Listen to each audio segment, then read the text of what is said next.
ओम नमो भगवते वासुदेवाय। नमस्कार दोस्तों, स्वागत है आपका अपने चैनल हिंदू पर टीवी पर। दोस्तों, अश्विन मास के कृष्ण पक्ष की एकादशी तिथि को इंद्र एकादशी के नाम से जाना जाता है।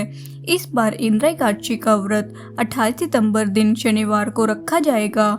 आइए जानते हैं इंद्र एकादशी के महत्व और इसकी कथा के बारे में।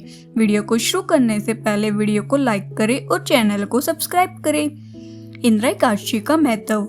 धर्मराज युधिष्ठिर कहने लगे, हे भगवान, मैंने भाद्रपद शुक्ल एकादशी अर्थात पार्श्व एकादशी का सविस्तार वर्णन सुना।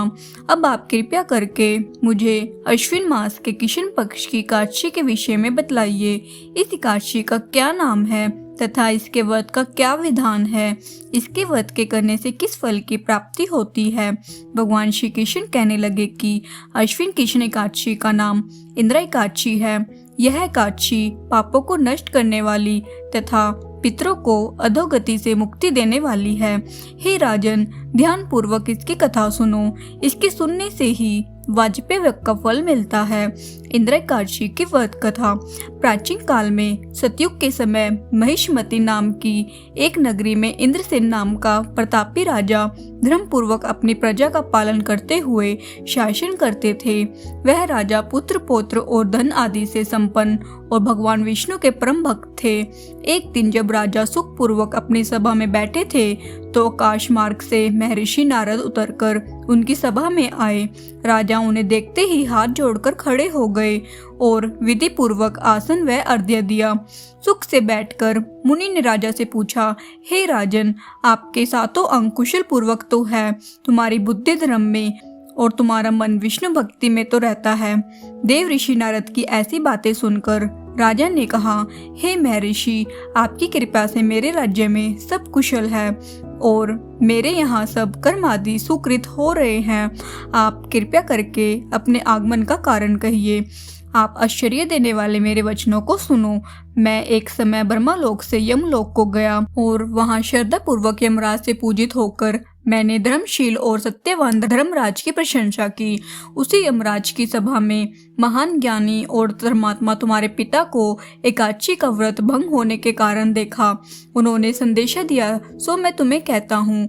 उन्होंने कहा कि पूर्व जन्म में कोई विघ्न हो जाने के कारण मैं यमराज के निकट रह रहा हूँ। सो हे पुत्र, यदि तुम अश्विन कृष्णा इंद्र एकादशी का व्रत मेरे निमित्त करो तो मुझे स्वर्ग की प्राप्ति हो सकती है।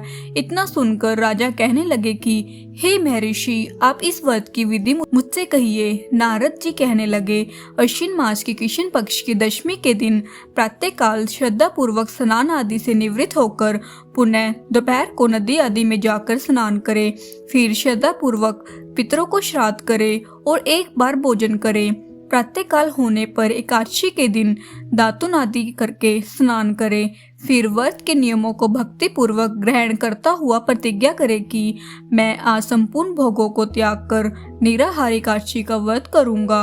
हे अच्युत, हे पुंडरीकाक्ष, मैं आपकी शरण में हूँ, आप मेरी रक्षा कीजिए। इस प्रकार नियम पूर्वक शालिग्राम की मूर्ति के आगे विधि पूर्वक श्राद्ध करके योग्य ब्राह्मणों को फलाहार आदि का भोजन कराए और दक्षिणा दे। पितरों के श्राद्ध से जो बच जाए उसको सूंघ कर गौ को दे तथा धूप, दीप, गंध, पुष्प, नैवेद्य आदि सब सामग्री से ऋषिकेश भगवान का पूजन करे। रात में भगवान के निकट जागरण करे। इसके पश्चात द्वादशी के दिन प्रातः काल होने पर भगवान का पूजन करके ब्राह्मणों को भोजन कराए। भाई बंधुओं, स्त्री और पुत्र सहित आप भी मौन होकर भोजन करें। नारद जी कहने लगे, हे राजन, इस विधि से यदि तुम आलस्य रहित होकर इस एकादशी का व्रत करोगे तो तुम्हारे पिता अवश्य ही स्वर्ग लोक को जाएंगे। इतना कहकर नारद जी अंतर्ध्यान हो गए। नारद जी के कथनानुसार राजा द्वारा अपने बंधुओं तथा दासों सहित व्रत करने से आकाश से पुष्प वर्षा हुई और उस राजा का पिता गरुड़ पर चढ़कर विष्णु लोक को गया। राजा इंद्रसेन भी एकादशी के व्रत के प्रभाव से निष्कंटक राज्य करके अंत में अपने पुत्र को सिंहासन पर बिठाकर स्वर्गलोक को गया। हे युधिष्ठिर, यह इंद्र एकादशी के व्रत का महात्म्य मैंने तुमसे कहा है। इसके पढ़ने और सुनने से मनुष्य सब पापों से छूट जाते हैं और सब प्रकार के भोगों को भोगकर बैंकुट को प्राप्त होते हैं। बोलो विष्णु भगवान की जय।